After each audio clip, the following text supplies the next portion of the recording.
Hi, everyone. Welcome to the ConTinual Comics Lair and our discussion of character conflict in comics. We'll focus on internal conflict and interpersonal character conflict that does not necessarily involve superhero fights. The Comics Lair is sponsored by Heroes Aren't Hard to Find and Heroes Convention. I'm your host, Nancy Northcott.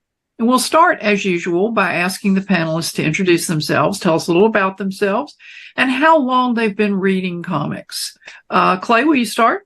Sure. I'm Clay Griffith. I write as Clay and Susan Griffith because my wife writes with me. She does the good part and I do the other parts. We've written comics in the past, actually, and I've been reading comics since I was a little child, which means from the mid-'60s up. And actually, I'm not 60s, 70s, 80s, and into the 90s are my sweet spot, and I'm sort of hit or miss, frankly. Since then, I kind of know the big pictures, but not all the pictures. Okay, Robyn. Hi, I'm Robyn. I've been reading probably about 15 years or so. I've always been into nerdy stuff, but I didn't get into reading comics specifically until I was an adult and had disposable income. I didn't have the same experience that a lot of comic readers had, where they had, the comic shop in their neighborhood or grocery stores selling them on the spindle. So once I got older, I decided to delve out and see what comics had for me. Fraser. I'm Fraser Sherman. I started reading with Justice League of America 30 in 1964. I have never stopped. I don't necessarily stay up on current comics, but I am always reading a lot of them. And Marisa. Yeah, I don't want to do the math. So I will tell you that my dad read comics for as long as I can remember. And I was trusted to start touching them around the time I was 8. So through the 80s and 90s, I was reading the comics like a crazy person, because we did have a comic book shop that opened in our town, which was the most amazing thing that happened in my childhood. So. Well, those of you who are regulars here know that I write historical fantasy for Falstaff Books, and I independently publish science fiction and different genres of romance. I've been reading comic books since I was 8 years old, which is a really long time. And my first one was an issue of Jimmy Olsen, and it was a Phantom Zone story.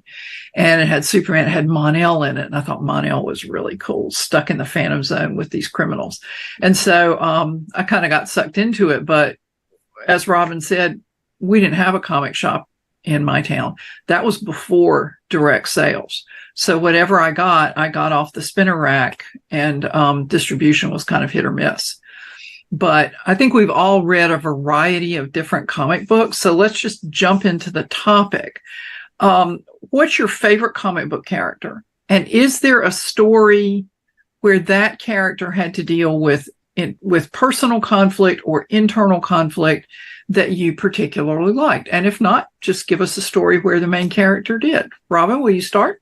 Oh my gosh, I was hoping you wouldn't start with me, because I was thinking, I was like, I don't know if there's a specific character that's my favorite, but I do have a comic series that's my favorite.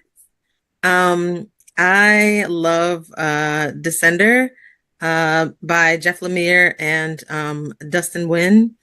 And the conflict for the main character is an AI, and without being too spoilery, basically his existence becomes illegal. So a major event happens, and mechs destroy the entire solar system, pretty much where he lives, and he shuts down. And so he comes back online 10 years later. His existence, he's now illegal, but he just wants to get back to the boy that he knew at the time as his brother. But this brother is now a 20-year-old man. So now a lot of the conflict that unfolds in this series is this now man trying to deal with having come of age in a world that had been totally decimated by artificial intelligence, and now having this beloved AI come up to him and want nothing more than to be in his life.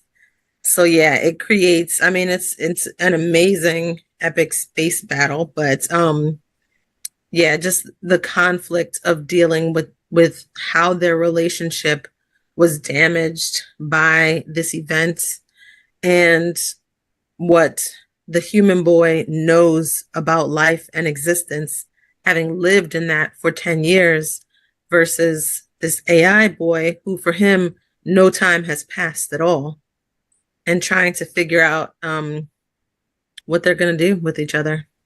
Okay. Fraser, do you have a favorite character or favorite story arc involving that kind of conflict? I will pick, simply because I was rereading it today, Silver Age Teen Titans 14, which has a masked man called the Gargoyle tell the Titans that and make this statement on TV that they framed him to keep the numbers of successes they had up, and he accuses them and he wants them to make it right. And Kid Flash, Aqualad, and Wonder Girl immediately realize Robin is the one who puts together all the evidence because, he is Batman's protege. He is the one who does the detective work. Obviously, it's ridiculous, but if anything happened, he would have been the one who fudged the facts. And then when they go up against the Gargoyle, Robin, being understandably steamed, is ready to take the guy out, and they're starting to think, isn't he trying to shut this guy up? Maybe there's a point to it, which is the point at which the Gargoyle gets into their heads and controls them. And a lot of Silver Age heroes turn on heroes tends to get very forced. And this one I found creepily plausible, because they don't really believe that Robin's bad. They suspect it just enough that it works. And that's unusually restrained. And you have just, oh, there you are. Okay. Your background just ate you for a second. It was you just amazing. That felt very comic-esque when Sherman just disappeared. That was amazing. Yes, I have a different favorite character just about any time somebody asks me, but it's almost always in the X-Men. And so for this, I'm going to say Rachel Summers, the Phoenix from an alternate timeline who came back to the main timeline, because she had so many facets of conflict. They didn't always play with it in a fun way, but she had in her timeline, she was a hound and she hunted other mutants, and she lived with the guilt of that, because even though it didn't happen in this timeline, it happened. And she couldn't just pretend like it didn't. She had her parents in the timeline, sort of. And so she had that conflict. And then there was the whole learning to trust herself with the Phoenix Force, having seen what the Phoenix Force had done to her.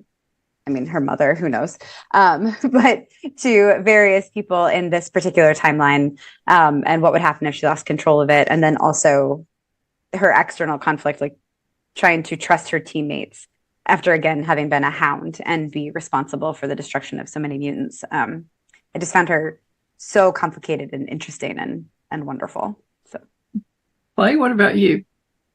I sort of have a favorite for every day of the week as well. But by and large, when I was a kid, which is when comics probably meant in some ways the most to me, Spider-Man was my guy. And there's no specific story. And in fact, I'm a Romita Spider-Man guy versus a Ditko. I came in during the John Romita years and only read Ditko later in reprint. And so Romita Spider-Man is my Spidey. And viewed now, the stories are not that great compared to the Ditko stuff, which was just so off the wall and peculiar and grotesque and gothic and wonderful. The Romita stuff, the Romita Stan Lee stuff, was more like a soap opera. And that's why it worked for me, because every month I got to live this guy's life. He was like my friend. And every month I got a little bit of his life with his family and Aunt May and Jonah Jameson and Harry Osborne. They all were like my group. And so as time went on, each little development, like One Life to Live or General Hospital, was supremely important to me.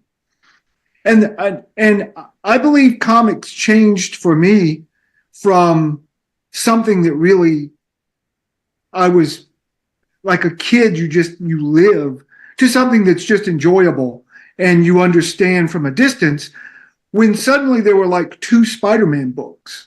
Like either they did this Spectacular Spider-Man or Marvel Team Up or whatever, and they didn't necessarily connect. And I realized, not that I thought this was real, but I realized, these are just stories that they're just writing to get my 15 cents. They're still good, but this isn't my little bit of Peter Parker's life every month. It's just some guy writing a story. And so it was irrevocably changed once I had 2 Spider-Mans every month that weren't contiguous. And it changed my life. Well, for me, probably one of my favorite character can't talk tonight, conflict moments was actually not in a comic book. It was in Avengers Endgame on Vormir, when Hawkeye and the Black Widow are trying to save each other's lives, because that's very emotional. It's the kind of thing you don't normally see in comic books and comic book related material. And I thought, they're fighting to die to save each other. And I think the fact that it was one-on-one raised the stakes more than it does in a battle, because in some ways the Avengers are fighting Thanos and willing to die to save all of us. So this was just much more personal and more clearly defined. And then while I felt that got shortchanged in the later part of the movie, then we get the Hawkeye miniseries, where it's Hawkeye and Yelena, and she blames him for her sister's death, and he blames himself. And that's the motivating factor in her actions. And it's so much more personal than, I'm going to steal this serum for the Red Room, like in the Black Widow movie. And so that was that little bit, which I guess you could almost call an arc, but not really, because they're in 2 different pieces, is one of my favorite internal conflict moments in comics or comics related material. Does anybody have another thing like that they want to mention? Before you go on, I actually want to talk a little bit more about that, because I feel like that's a great example in general, just when talking about comics, because I feel like a lot of times characters that are women, one of the biggest issues that a lot of comics readers and superhero media fans have is kind of killing off women characters in order to advance the plot of a male character. So that almost kind of creates a fandom type of conflict as well. But and I do understand where a lot of fans are coming from to that, and kind of agree to it to a certain extent. But as you mentioned, I'm glad that they did kind of revisit that in the Hawkeye miniseries, because it allowed for us to be able to kind of sit with her death and make it a little bit more meaningful than just kind of like fridging her for the sake of Clint's story. And you got to see how meaningful she was to the other characters, and how strongly that impacted her family, because Yelena was her family, but Clint was also her family. And you get to feel that connection more by them revisiting it in his miniseries, as opposed to just making it a thing that happened and now we're back onto like other things and just fun zany arrow shooting, So I thought that the way that they handled that conflict, of course, nothing's going to be perfect, but I felt like it was at least an effort that was made to make it more than just kind of like using her to advance his story. Yeah, I agree with that. The other big difference between that media, the movie media, and comics is, I mean, yes, they do. They obviously tend to kill female characters to advance the male character stories, but in comics, characters come back. Jean Grey died. She came back. Elektra died. She came back. They all come back. I don't know that anyone hasn't come back. I don't think Uncle Ben's ever come back from Spidey. For all I know, he has. I think that's still true. It used to be the only two comic book deaths that were real were Uncle Ben and Bucky, but then Bucky came back. Bucky's back. So it's just Uncle Ben. And I don't know about DC. Is anyone, Nancy, you probably know better. Is anyone dead who hasn't come back? Alfred.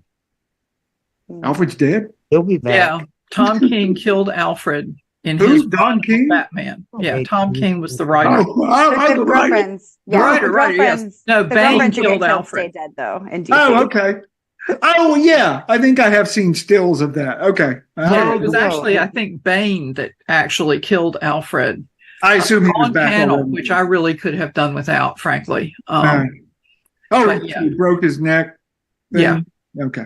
Yeah. So, but in the movies, we assume they're not, unless Marvel Studios gets really hard up for money, they're not bringing these people back. So it hopefully has somewhat more meaning. Yeah. Captain Marvel, the original Marvel the Kree, he died in 1984, and he has occasionally been pulled out of time or been impersonated, but he has stayed dead. Okay, all right. Whether that is because we've had so many people willing to take up the mantle, or because Jim Starlin wrote it as a kind of dealing with his father's death from cancer, and it was a brilliant story. Either way, he stayed dead. And Manhunter at DC, Paul Kirk died in a brilliant 1970s series by Archie Goodwin and Walt Simonson. And some of his clones have popped up, but the original Paul Kirk, never. There's another DC character who has stayed dead for going on 50 years, probably. And it's the Legion of Superheroes. I've never known if it's Ferrolad or Ferrolad, but it's Ferrous Metal, so I've been saying Ferrolad. But they were fighting the Sun Eater, and Tharok of the Fatal Five had created a bomb that would destroy the Sun Eater, which was wiping out solar systems across the galaxy, creating a swath of destruction. And it had defeated Superboy by using red sun radiation from the red suns that it had absorbed. But Superboy, at the very end, when they're about to, and yes, this is a spoiler, the book has been out decades. It's not my fault if you haven't read it. So, but Superboy says, well, I have the best chance to survive. I'll take it. And he picks up the bomb. And Ferrolad says, that thing's got your number with the red sun radiation. And Superboy is so weak that he punches him and takes the bomb and takes it into the Sun Eater and dies. Oh. And that is a source of ongoing angst. And like in the next issue, the Legion, or maybe it wasn't the next issue, but anyways, shortly thereafter, the Legion were seeing his ghost around Legion headquarters, but it wasn't really him. And he has stayed dead all this time. I mean, there have been other series like the 3-Boot that had a Ferrolad character, but that's not the same as bringing back the Silver Age character who died fighting the Sun Eater. So, yeah, but that's an interesting thing, because it's frequently, I've heard female fans mostly say, well, they needed some man pain, so they killed her. But that's not always exclusively true, because they get Batman man pain by maiming Nightwing. His children. Yeah. Yes. That whole. Then they had one god-awful story. This must have been about 10, 15 years ago. I'm not sure, where he falls in love and he loves her so much he's ready to stop being Batman. And then she's murdered. Oh, the agony. So that's because Batman so much needed more angst. Right. He's not brooding enough to begin with. Yeah, I thought all comics are basically founded on man pain. Like, how much more man pain can there be? That's what the whole thing is. Well, that's part of why we're doing this, right? Like, we had another panel last year with this group, most of this group, or all of this, and then some other folks, where we were talking about just like lazy character development and lazy conflict, and that like more man pain has become lazy, not because it's the only thing, it's just like the most hit button, right? So like when you have the mouse and you're giving them cocaine and they keep hitting the cocaine button, there are other buttons they might go hit, but they keep hitting that cocaine button like a lot. And it's kind of like that. Like the writers are like, oh, let's give him a girlfriend and kill her. Or, oh, let's have her whatever. And it's not the only thing, but it's such a lazy thing. Yeah. Because it was also one of these comic panels that I read. I had to just Google it again because it was somebody on one of these panels that recommended the refrigerator monologues by Catherine Valente. Delightful, first of all, so good, but like really plays with that. It is that trope basically. So instead of therapy, they get tights and a cape. Exactly, right? You don't need therapy. Go fight crime harder. But you know, one of the ones that I liked that was another just a little moment, and I tried to find it. The internet was not my friend. But it was in an issue of the prior run of Captain Marvel. And they were fighting this guy who had an underground base in or near New York. And Carol was there, Rogue was there, and there's that whole thing between Carol and Rogue, because Rogue took Carol's powers and her identity. And I discovered in my internet wanderings this afternoon that they had had a couple of clashes and an episode where Carol appeared to forgive Rogue.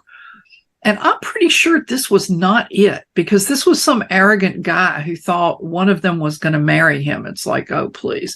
So in order to succeed and defeat this guy, Carol agreed to let Rogue take her powers again. Ooh. It was a wonderful character moment. And if I can find it, I will put it in the comments after this panel posts. But like I said, the internet was not my friend. Everybody wanted to talk about Carol saving Rogue from the Brood. And I'm going, that's not this. This is, where is it? So, but I thought that was it was a moment. It was a fraught moment for both characters because of their shared history. And it played off that shared history and raised the emotional stakes of the moment by doing so. And I thought, this is good. This was worth the price of the issue. Just this, to see this right here. Because it's earned. Like it's not just something we've decided, like these characters are now in love. These characters now don't trust each other for no reason whatsoever. Like it was a very earned character moment. That's super powerful. I love that. Well, and I think, and I'd be interested to know if you all agree that a lot of times superhero romances, since Marisa mentioned it, they grow out of proximity. They're both in the Justice League. They see each other all the time. Of course, they fall in love because, hey, we need a couple. Whereas if somebody did that in a romance novel, they'd be laughed out of town because it's like there's no character development. And so do you all have any thoughts on relationship development in the comics? Good examples, bad examples? If it's a bad example, how do you think it could have been better? I mean, I've kind of gotten loosey-goosey here, but I think it's Fraser's turn to start. Okay, I'll go because it's one of my favorite series of the Silver Age, the original Doom Patrol. And it's not exactly what you're talking about, but sort of. Steve Dayton, genius, freak with a strange brain that he's able to gain psychic powers from. Fifth richest man in the world, falls in love with Rita Elastigirl, wants to take her out of the Doom Patrol, and Robot Man and Negative Man react like, she's our sister, what are you doing putting your hands on her? And they resent him like crazy. He's coming into a very tight little found family, even though the term wasn't around back then that I'm aware of. And he's disrupting it, and they are not happy. But when push comes to shove, they do what it takes to help keep them together because they really care about Rita more than about their own situation. And just dealing with the fallout from her getting married and how it affects all the relationships in the book was just very well done. Marisa? Man, as soon as you asked the question, I could only think of the relationships that I dislike. But that's okay. You can use one and tell us how you think it could be better. Scott Summers and Emma Frost. have so many thoughts. But one was, it was just like, oh, well, we killed his wife again for like the 500th time. He can't be with anyone but a telepath. So totally, the White Queen. That makes sense. Oh my God, I hated it so much. Like it very much seemed like a just poof, they're in love. But also there was an affair because she's a telepath and she could do that in his brain. And Jean Grey never knew. But maybe she did know. But we don't know because she's dead now. And it was terrible. It was character assassination. It felt like, because Scott was always like, he was the Captain America of the X-Men, right? Like he's the wholesome, the good boy, the whatever. He's got like this tragic thing. You can't ever see him in his eyeballs, whatever. But like but he's cheating on the great love of his life with another telepath while she's the strongest telepath. Like how? So I did not like it. And also it didn't help that it was like during a gap in my reading comics. And I found out about it because Phoenix End Song came out and I am obsessed with Phoenix. So I was like, heck yeah, I'll buy it. And then I was like, what is happening? And they like drag Jean Grey partially back from the dead so she can kind of give her blessing, sort of. And then they put her back in the white. Terrible. No. That's all. Okay. Clay? Well, I could talk about Scott Summers too, actually. Scott, when I was young, was my guy. My X-Men guy. Spider-Man was my guy. I liked Scott because he was the responsible guy. I always liked the responsible character. I didn't like the Wolverine guy. It's easy to be a badass because nobody depends on you. But it's hard to be Scott Summers. And like I said, I quit reading comics for a while. I wasn't reading comics when Scott was hanging out with the White Queen. I didn't know anything about this. I was on a panel at a convention with Marjorie Liu once, who used to write some X-Men comics, and I was talking about Scott Summers, not realizing he had morphed into the creep of the Marvel Universe. Mm. And I turned to Marjorie and I said, you write the X-Men, but I've read your stuff and you don't use Scott Summers that much. Why not? And she said, well, because he's an a-hole. And I thought, he's a what? No, he's Scott Summers. And then I went back and looked and I went, oh my God, what have they done to this guy? I mean, on one hand, it's kind of interesting from a distance because it's like a train wreck. And we've all known people whose lives turned into train wrecks and you can't help them. And Scott couldn't be helped. But it hurt my heart because Scott and Jean, the original Chris Claremont, Scott and Jean were the couple of all couples.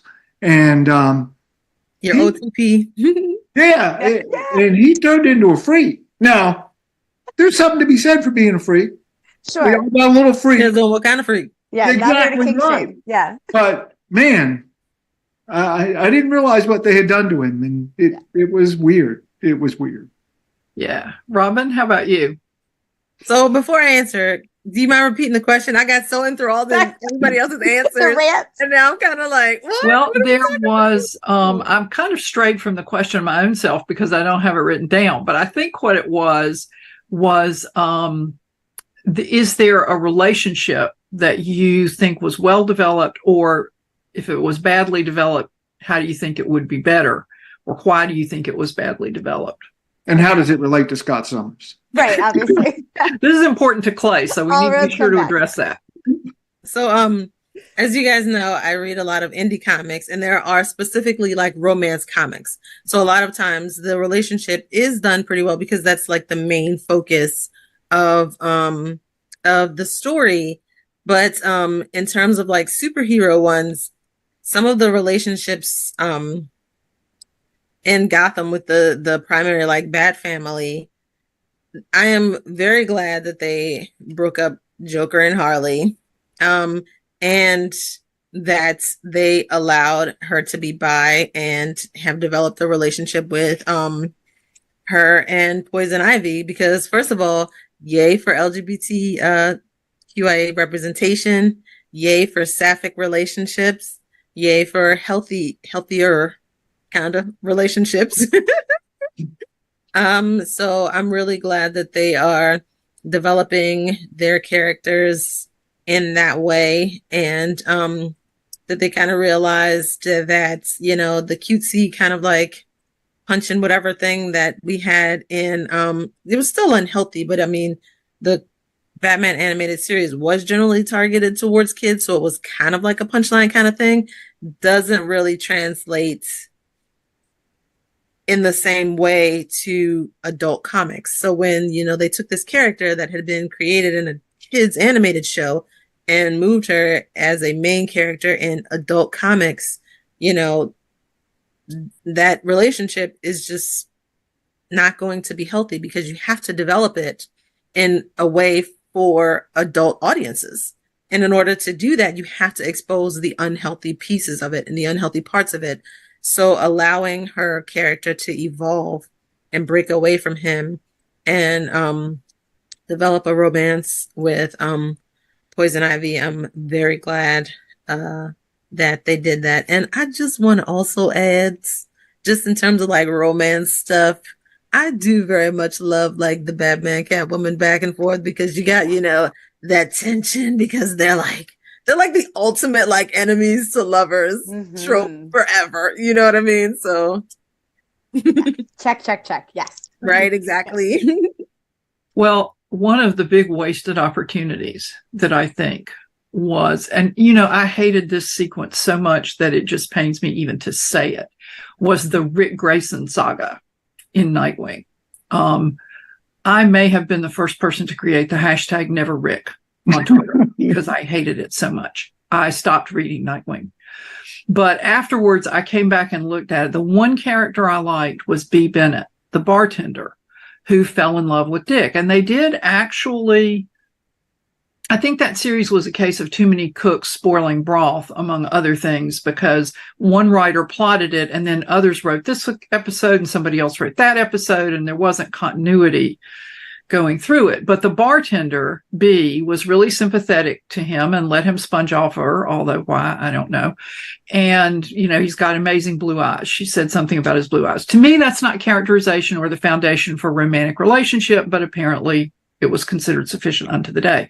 But where they missed the point was the character of Rick Grayson thought jumping around, dressing up in tights and jumping around rooftops was silly and stupid and dangerous. And why would anybody saying do that? Fine. Weird to me from this kid, but fine, if you want to take that as a premise. But then B, who comes across as a smart and perceptive person, never says, if you think this is so stupid and you think it's so pointless, why are you smearing grease on your face as a mask and jumping into all these problems here in Bloodhaven or Bloodhaven? I'm not sure how you pronounce it. That should have been an internal conflict for the Rick character. And it should in some ways have been a relationship conflict for them. But nobody ever said, as far as I know, because my retroactive reading's been kind of sketchy, so it's possible that I missed it, because even retroactive reading, I'm just going, oh, no. Not one character said, well, if you think this is so stupid, why are you doing it? Not one. And that to me was sloppy, because they could have given both B's character, and I just can't call him Rick, Dick's character, some depth and some texture, and do it. So I just wanted to put that out there, since we're talking about bad relationship development and lazy characterization, because, you know, if you think it's stupid, you spent years doing it. You didn't think it was stupid then. Why is it stupid now? I don't know. Yeah. I don't know. Anyway, but does anybody want to talk about Batman and Catwoman? Because there seemed to be a reaction when Robyn said that. So, Yes. Fraser, did you want to? You disappeared right then, but it looked like you were ready.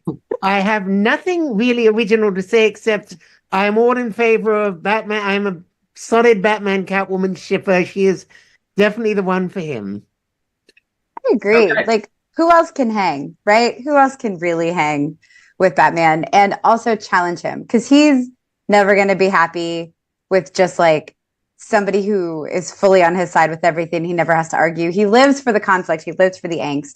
So yeah, a jewel thief who is just as good at what she does as he is to what he does and will forever push him about his morals, especially when they don't exactly line up. I love that. They have some of the sexiest, tensioniest banter. They get like, oof, I love it. I love it because the whole time he like hates himself for loving her, but he loves her. And I'm into it. And yes. Clay, did you want to say anything to that? I can't really speak to Batman Catwoman that much because I know it exists and I know they're, on again, off again, on again, off again, on again. But that's what comics do. Mm-hmm. And Batman and I are not always the best of friends. I have issues with Batman sometimes, but so does everyone in Gotham. Seems like Batman has issues with Batman. Yeah. That's fair. Yeah. Yeah. So yeah, No, I have nothing new to. Catwoman. If she wants that mess, that's her business. Right. I don't know that I did read that whole run, and I don't know that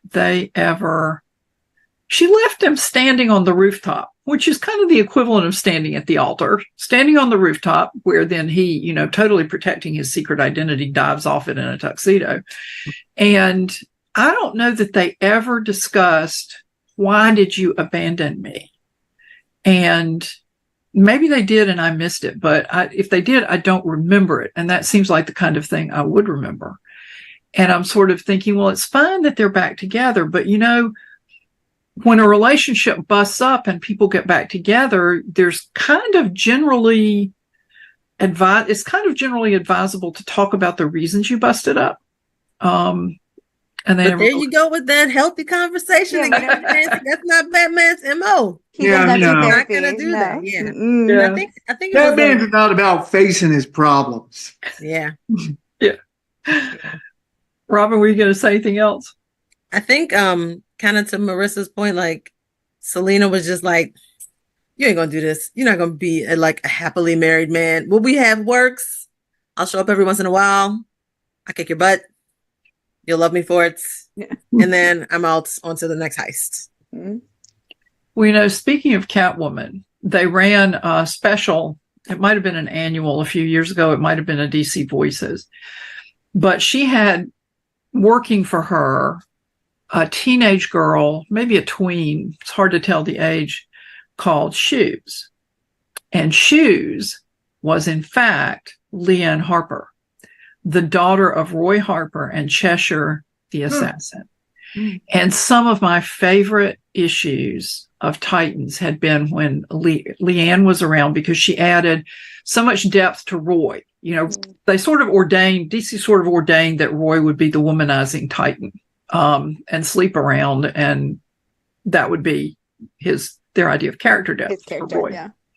But having Leanne in his life changed his approach to things, and it changed the way he was integrated into the Titans, and the way the Titans interacted with this child was just lovely.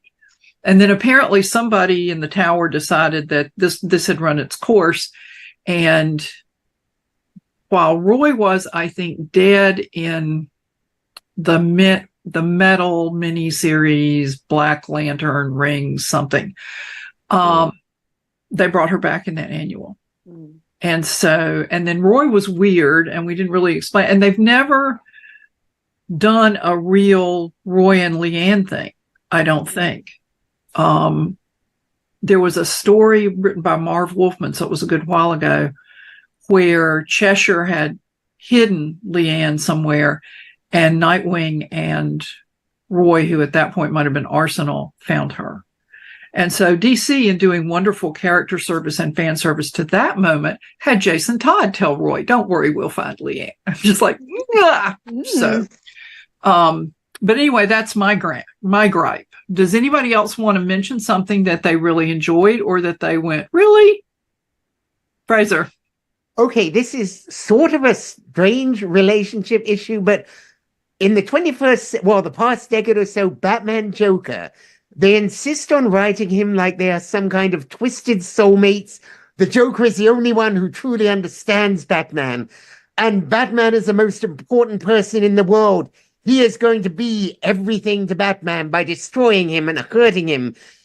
And A, I don't think the Joker does get Batman. B, I miss when the Joker was actually funny in a black humored way. And C, no, if the only purpose in life is hurting someone, that's kind of pathetic. He was more interesting when he had personal goals, and I just don't buy any of it, but it seems they will not let go of it. Anybody else want to mention anything? I will forever love the Professor X Magneto. I don't know if it was the early days, it's probably like the mid-early days, but when they really leaned into the fact that they used to be friends, they were aligned, and then fundamental philosophical differences, less the like, I am the haha evil and I am the savior, but more the like, genuinely we're both a little right and we're both a little wrong, and it just depends on the situation. I love that. I love that as a long-running relationship. I love that as a long-running conflict. I love when they lean into it. I love when sometimes Magneto is actually part of the X-Men and it makes sense character-wise, and then it makes sense again when he's like, nope, I tried and things aren't better, and now I'm going to go back and do this. Like, I do love that. There was a great moment in one story. It was just a brief flashback where, like, when they were hanging out together after World War II and they get into a bar fight together. It's like, you got any trouble? Nope, we can handle this. And they just do it so well, and so we've got each other's backs. Yeah. Well, I thought the movies did that as well as the comics. That was something that came a little bit later to the comics. Originally, there was no real connection between Xavier and Magneto. And I think the movies crystallized that as well as anything, particularly what was the second generation, the new First Class. Yeah. I thought when they did it in First Class, they did a really good job with it. Yeah. And I know a lot of people talk about it in general and keep harping on it, but it is a really great movie. Across the Spider-Verse, the conflict with Miguel and Miles, where like the conflict there is really the fact that Miguel doesn't want to face the fact that his mistakes, or I guess his way of facing the fact that his mistakes caused a catastrophe, is to basically be a wrecking ball in someone else's life. So he creates this conflict with someone else who's just trying to understand their own life and their own meaning. And so he kind of creates like this cascading conflict, because now you have all of these other people that existed in Miles's life that were important to him, specifically Peter and Gwen, who now he feels turned on him because of a conflict that Miguel has with his own repercussions of his own actions. Now he's created conflict in someone else's life, and Miles has to deal with the fallout of how this person, in the unhealthy way that they're dealing with their own internal conflict, has bled over into his life now. Such a good one. Yeah.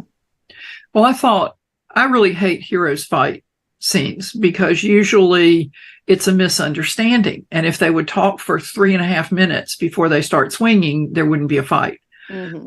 The heroes fight movie I really, really like, though, is Captain America Civil War, because the disagreements about the Accords are presented reasonably on both sides. They're legitimate. You can see where both people are coming from. And you mix that into Cap's desire not to see Bucky punished for things that really he couldn't help or that he was framed for. And I thought the conflict in that worked so well. And I liked the way Natasha was at times sympathetic to Steve, even though she wouldn't be on his side. And then when push came to shove in the hangar, she made her choice. And I thought it wasn't a big arc, but if you look at Natasha's scenes as you go through the movie, you can see the foundation laid for what she does in the hangar. So it's not one of those totally out of the blue things that I think we all find so annoying And it was a hero's fight scene that was totally legitimate. Totally agree. It was, and again, it was earned, right? Like the way Robert Downey Jr. played Tony and the way they wrote Tony, he's clearly suffering with guilt and PTSD from Ultron. And he feels like he should be constrained 100%. He's like, yeah, there need to be bounds on all of us, because he's still not going to therapy, but dealing with his own guilt and all of that. And that's very clear. And Steve has lived through the rise of fascism once already. And he's like, you know what, we're not going to do that. Like, it's not a generation later for him. It's he lived through that. And I loved the way that they set that up, the way they talked about it. And then each character acted in a way that made sense based on how they had been written, which was nice. You know, although I agree with you about hero fights, you know, being about stupid misunderstandings, and, you know, it's just a gimmicky way to get two characters together. On the one hand, you could kind of look at it like, if you've ever spent any time like with football players or any sort of physical, young, high achievers, these people are a hair trigger, and they will fight each other over nothing. And I just kind of see like the Avengers, you know, squad room being like the locker room of a football team, and these dudes are looking to flex some muscle and just they're ready to go. I mean, they've got to be ready to go because that's their life. And any moment, Ultron could come kicking through the door. So in lieu of Ultron kicking through the door, let's take a poke at Hank Pym over here, because, you know, my favorite TV show is not on tonight, and I've got so much testosterone coursing through my mutant, you know, chemically added body. I got to punch somebody in the face. And I mean, I've known people like that, and they didn't wear funny costumes. They were just dressed like me, and they're scary. Yeah. But they're there. Yeah. Robyn, were you going to say something? Yeah, I was going to just say, to your point about the Captain America series, there's actually a lot of good conflict throughout all of the Captain America tie-ins and series. Especially I liked in Falcon and Winter Soldier the fact that Bucky is dealing with the emotional toll of not just what was done to him, but what he did to other people without an understanding of what was happening to him, but still understanding that these things were still done and he was still a part of it, and him working through that and seeing his relationship grow with Sam, where it starts out as conflict because they don't understand each other at first. I kind of look at them as like the two younger brothers, like fighting for like the older brothers' Steve's love. approval. And then they finally come to terms to be like, dude, I love you. Dude, I love you too. And then they're like friends. And it's just like, I love it so much. And it makes a lot of sense because like Sam does counseling with at the VA. So, you know, once he got past just thinking that like Bucky was being a butthead, you know what I mean? And realized how much he was hurting and that he could actually be there for him. And when Bucky just dropped off, like no words, just dropped off the suit, I felt like that was one of those moments where it's kind of like, I'm like, don't give me flowers for Valentine's Day. Bring me like some chocolate cake and some comic books, or like a Barnes and Noble gift card for like to tell me that you love me. And like when Bucky brought Sam the suit, it was like, I love you, man. Yes. Perfect. Well, we're actually coming up on time. So is there anything anybody wants to touch on before we fade out here? No? Okay, well then why don't we go around and y'all can tell people where they can find information about you or your work. If you have a new, recent, or upcoming release you want to highlight, this would be the time. Marisa, will you start? Sure. Marisa Wolf, marisawolf.com, marisawolf.net. I go both ways.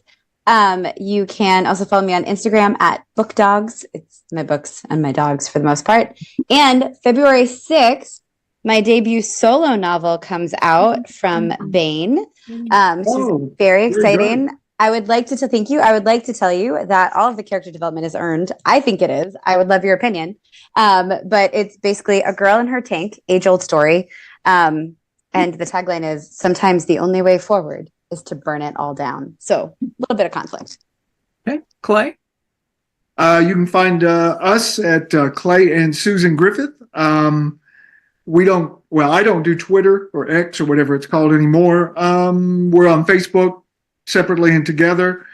I have a few things possibly happening. Might actually be doing some more comic book writing in the next year, knock wood. So we'll see what happens. Okay. Robyn?